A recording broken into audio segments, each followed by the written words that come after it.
కూడా మరి ముందుండి నడిపించి ఈ పార్టీ పునాదులు బలీయంగా ఉన్నాయి. ఈ పునాదులు పగలగొట్టి దమ్ము ఎవరికి లేదని మన కార్యకర్తల యోగాల పాదయాత్రలో నిరూపించడం జరిగింది.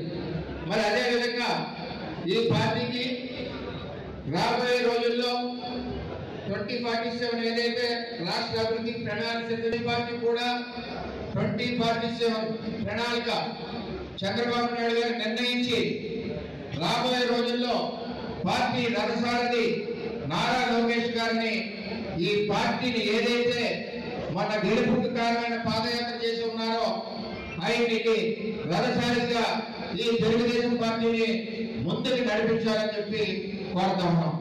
మరి జిల్లా పార్టీ నుంచి 7 నియోజకవర్గాల నుంచి కార్యకర్తలు అందరూ వచ్చారు. మరి మనకి పార్టీకి ప్రణాళిక ఉండాలా కావాలా, దీని ద్వారా మనం అధ్యక్షుడికి తెలియజేద్దాం. పార్టీకి భవిష్యత్తు ప్రణాళిక ఉండాలి. భవిష్యత్ తరం నాయకుడు మరి నారా లోకేష్ గారు ఉండాలి అన్న వాళ్ళందరూ కూడా చేతులెత్తవలసిందిగా కోరుతా ఉన్నాం. నారా లోకేష్ గారి నాయకత్వం, చంద్రబాబు నాయకత్వం.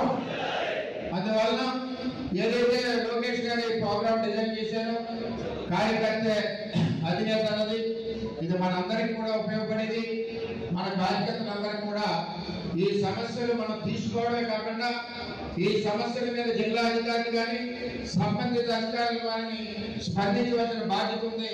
ఆ విధంగా మానిటరీ అందరూ కలిసి చేస్తామని చెప్పి తెలియజేసుకుంటూ సెలవు తీసుకుంటాం. అందరికీ నమస్కారం. Thank you.